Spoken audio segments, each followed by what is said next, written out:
le partenariat que l'on va mettre en œuvre, il a vocation à être dynamique. Il y a moins de 2 semaines, 3 semaines, nous avons commencé avec les équipes qui se sont imprégnées de nos activités respectives, de l'ensemble des textes, des lois, des éléments qui ont été établis. Et il faut aussi féliciter le secrétariat technique pour ce qui a été fait. Sortir une institution ex nihilo, c'est loin d'être facile. Elle est déjà en phase de croissance. On sait que les ambitions sont extrêmement importantes parce que les enjeux sont extrêmement importants. Et ça, c'était déjà pour nous de nous imprégner de tout ce qui a été fait et du cadre en question. Donc le cadre de collaboration principal, c'est les éléments pour mettre en place un programme de développement et d'accompagnement des entreprises à accéder au contenu local. Pour ce faire, dans le cadre de cette convention, ce que l'on va faire, c'est d'abord informer ensemble, définir les modalités pour rendre les acteurs éligibles ensemble, définir le programme d'accompagnement qui sera nécessaire d'avoir. Le secrétaire technique il l'a indiqué. Des choses ont été faites. Quels sont les acteurs, quels sont les secteurs, quelles sont les conditions d'éligibilité. Donc tous ces éléments-là, ce sont ce qui va nous permettre d'avancer et de définir le programme d'action ensemble. C'est tout ce qui va permettre de donner la feuille de route de l'accompagnement pour mettre à niveau les entreprises et faire en sorte qu'elles soient éligibles. Je dis souvent, schématiquement, pour bien le comprendre, il faut savoir que dans le modèle sénégalais de contrat pétrolier, c'est le modèle de partage de revenus. Donc, c'est le contrat de recherche et de partage de revenus. C'est donc aux compagnies qui viennent faire les recherches, de faire tous les investissements, quasiment, de supporter les investissements. Et s'il y a découverte, on partage les revenus. La clé de partage retenue, schématiquement, c'est 70% des recettes affectées au remboursement des investissements et 30% considérés comme le profit oil et qui va donc représenter la base de partage du revenu. Donc quand vous entendez parler de partage de revenus entre l'État et les compagnies, ça porte sur cette portion-là. Qu'est-ce qu'on va faire maintenant des 70% qui ont été consentis par des étrangers et qui sont venus amener leur argent? Donc on va rembourser cet argent-là. Si on s'en tient qu'à ce schéma-là, c'est une forte manne financière qui va ressortir du pays.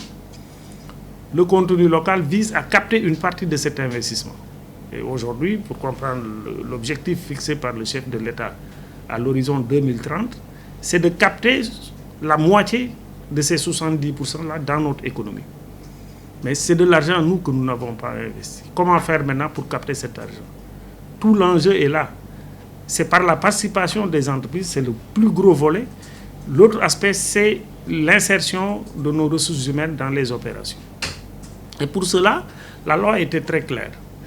Pour les ressources humaines, préférence nationale. La compétence égale, obligation est faite aux entreprises de recruter des Sénégalais. Ça, c'est très clair. Pour les entreprises également, qu'est-ce qui a été fait?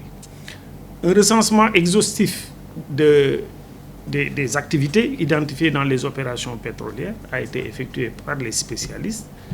Et ces activités-là ont été classées en régime. Un premier régime exclusif qui regroupe toutes les activités qui sont à la portée de nos entreprises. Ces activités-là leur sont exclusivement réservées. L'autre groupe, c'est le régime mixte où il est recommandé des joint ventures entre les entreprises étrangères et les entreprises locales. Et enfin, il y a la portion congrue qui est le régime libre. J'insiste sur cet aspect portion congrue parce que le régime libre où les compagnies peuvent contracter librement avec des entreprises exclusivement étrangères, sans participation sénégalaise, les activités qui relèvent de ce régime représentent 0,85% du total des activités. Cela signifie que, selon la volonté politique sénégalaise, sur 99% des activités déroulées dans les opérations, il faut obligatoirement la participation d'une entreprise sénégalaise. Voilà la volonté politique. Et c'est ça qui va nous permettre d'atteindre ce 50% de contenu local tel que donc fixé par la plus haute autorité. Et, on a essayé d'être aussi un peu pédagogue parce qu'il n'y a rien de plus dangereux dans les hydrocarbures que, même si la couleur de l'hydrocarbure c'est noir, que l'obscurité. Et parce que sinon c'est la rumeur. On ne sait pas comment ça fonctionne. Peut-être que vous connaissez une chose qui est claire, c'est on appelle ça le syndrome hollandais. C'est pour ça qu'on parle de cauchemar. Les gens pensent que parce qu'il y a du pétrole et du gaz, ça y est, c'est fini. Tous nos problèmes sont réglés. Ils font une équation, il y a tant de barils, voilà, nos problèmes sont réglés. Pourquoi est-ce que ça ne marche pas? Ou pourquoi dans la majorité des cas ça ne marche pas? C'est parce que la valeur ajoutée n'est pas captée par les entreprises. Donc si les entreprises ne sont pas en mesure de capter la valeur ajoutée, on ne crée pas d'emploi, on ne crée pas de richesse. Les pays ne sont pas rentiers justement parce que l'on tire des revenus du pétrole, du gaz ou d'autres. Les pays sont riches parce qu'elles arrivent à bénéficier et à transformer. On a besoin de la nourriture, il faut on fait de la nourriture avec les entreprises locales. Dans le secteur minier, par exemple à Kédougou, il y a l'année dernière, dans le cadre d'un certain nombre de nos programmes, la plupart des entreprises locales à Kédougou, de quoi est-ce qu'elles se plaignent? Alors qu'on est minier depuis, c'est pas depuis hier, c'est d'accéder au marché des entreprises minières.